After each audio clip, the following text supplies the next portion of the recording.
अब क्या बताते हैं, कहते नानक साहिब जी से किसी ने कहा कि आप उदास से रहते हो, आप कभी हमें खुश नजर नहीं आते। जब परमात्मा के इस अध्यात्म ज्ञान से परिचित हो गए थे, तत्परम से परिचित थे वो, और सब कर्मों से परिचित थे, तब वो कहा करते थे, ना जाने काल की कर डारे, किस विध ढल जा पासा बे, और जिन आते सरते मौत खुड़क दी उन्होंने केड़ा हासावे।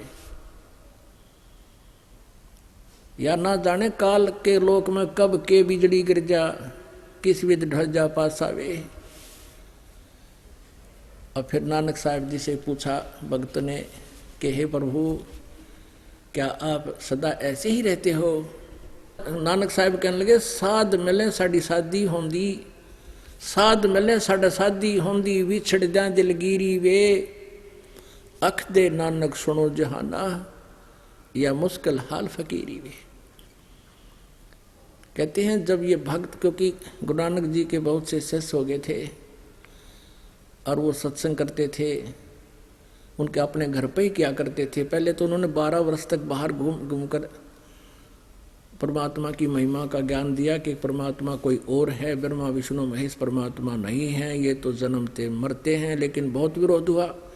फिर परमेश्वर ने उनको संकेत किया कि तुम अपने घर पर बैठ कर भक्ति करो, आने दो समय फिर देखेंगे इनको। तो उस समय कहा करते कि ये भक्त साधु भक्त संत, साध मिले सो सीधा चाले, यानी सब बुराइयों को त्याग कर सद्भक्ति करता वो साध है। बीड़ी शराब मांस तम्बाकू फिल्म सिनेमा सब बकवाद छोड़ दी, साध हो गया वो, साध सद गया चारों तरफ से। कहते हैं ये भक्त आते हैं क्योंकि परमात्मा के ज्ञान से परिचित थे नानक साहिब जी। उनको पता था कि काल का दूत कोई मेरे शिष्यों को, मेरे बच्चों को डिस्टर्ब ना कर दे, कोई मिसगाइड ना कर दे, क्योंकि काल का प्रभाव बाहर ज़्यादा है। तो कहते हैं जब तुम वापस आ जाते हो सभी उमंग के साथ, एज इट इज, किसी का नाम नूम खंड नहीं होता, कोई मिसगाइड नहीं होते किसी से, तो मुझे बहुत खुशी होती है कि मेरे बच्चों को कीड़ा नहीं लगा, मेरी खेती को फसल को कीड़ा नहीं लगा। और जब तुम यहाँ से जाते हो मुझे चिंता बन जाती है कहीं कोई काल का दूत इनको मिसगाइड करके फिर काल के मुंह में ना डाल दे। साध मिले साड़ा शादी होंदी, हमारी ये खुशी है, ये शादी है, ये खुशी है जब हमारे यहाँ भक्त आते हैं, परमात्मा के गुण गाते हैं, यहाँ हमारी उमंग अच्छी होती है और यहाँ ये हमारा शादी है, ये खुशी है हमारी।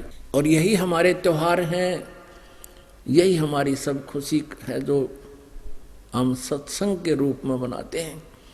साध मिला साड़ी शादी होंदी, और विछड़ जा दिलगिरी वे, अख दे नानक सुनो जहाना, ये मुश्किल हाल फकीरी वे। इस काल के लोक में ये इतना निर्मल मार्ग है, बहुत ही स्पष्ट और सीधा हल्का, इसमें कोई कठिन कार्य नहीं करना, हठ योग नहीं करना, घर छोड़ के नहीं जाना, कोई ऐसी कोई व्यवस्था नहीं करनी जो आम व्यक्ति नहीं कर सकता। बूढ़ा बुजुर्ग बीमार कोडी कुछ कैसा भी क्यों ना हो, इस नाम का जाप करके मोक्ष प्राप्त कर सकता है।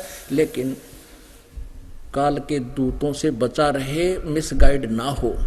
साध मिले साड़ी शादी होंदी, विछड़ जा दिलगिरी वे, अख दे नानक सुनो जहाना, या मुश्किल हाल फकीरी। फकीरी माने भक्ति। फकीर किसे कहते हैं? जो बुराइयों से हट जा, इस संसारिक चोचलों में ध्यान ना रहे, वो फकीर है। घर बैठो चाहे बाहर घूम ले,